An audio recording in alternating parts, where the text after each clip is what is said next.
Hey everyone, welcome back to my new blog. कैसे हैं आप सब? आई होप अच्छे होंगे। तो मैं कर रही हूँ मंदिर जाने के लिए अपने नॉर्मल मेकअप के लिए मुझे सिर्फ 4 चीज़ों की ज़रूरत होती है। तो उन चारों चीज़ों में आती है सबसे पहले प्राइमर, जो कि मैं अपने चेहरे पर हिलेरी रोडा का पावर ऑफ ब्लर प्राइमर का इस्तेमाल करती हूँ। बहुत ही मैट एंड स्मूथ होता है, साथ ही oil control plus long lasting भी होता है। प्राइमर लगाने के बाद मैं ब्लेंडर की मदद से बीबी क्रीम का इस्तेमाल करती हूँ। बीबी क्रीम मेरी glow and lovely multivitamin cream होती है, जो कि with foundation instant spot coverage की होती है। इसको लगाने के बाद आपको किसी अदर फाउंडेशन की ज़रूरत नहीं पड़ती है।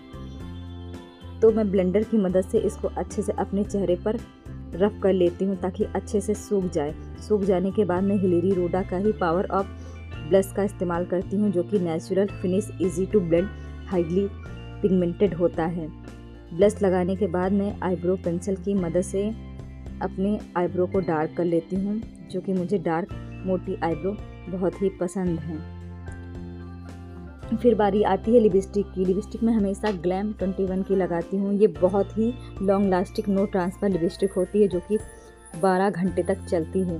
मैं कितना ही अच्छा ब्लश क्यों ना लगा लूँ, पर लिपस्टिक वाले ब्लश की बात ही कुछ और होती है। हल्का हल्का लिपस्टिक वाला ब्लश मैं अपने चेहरे पर अप्लाई कर लेती हूँ।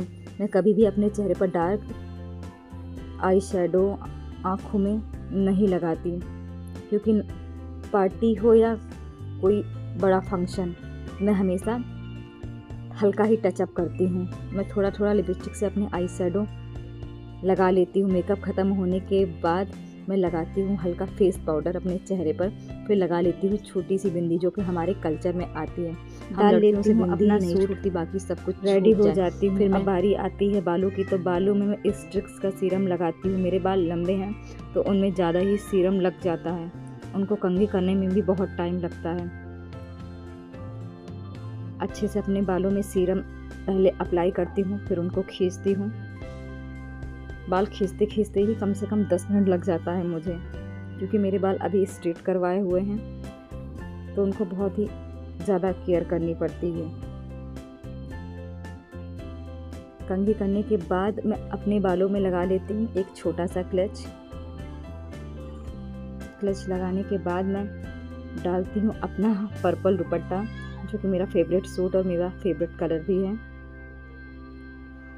और बहुत ही अच्छा मेकअप हुआ है। कभी कदार अच्छा भी हो जाता है, कभी कदार ख़राब भी हो जाता है। तो मैं तैयार होने के बाद निकल चलती हूँ मंदिर की तरफ। मंदिर मेरे साथ मेरे हस्बैंड और मेरी बेटी जा रही है। अब हम लोग आ जाते हैं घर के नीचे।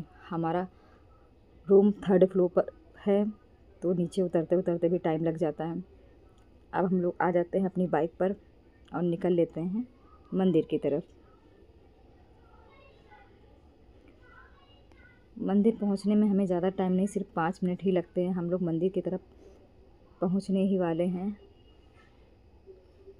और अब मैं आ गई हूँ मंदिर पहुंचकर मैं पैर धोती हूँ, प्रसाद लेने जाती हूँ। तो भैया बोलते हैं कि सिर्फ आज फूल ही चढ़ेंगे, क्योंकि अब आरती का टाइम हो चुका है। तो मैं ले लेती हूँ 2 गुलाब और चल देती हूँ मंदिर के अंदर। अंदर पहुँचते ही देखा आरती चल रही है।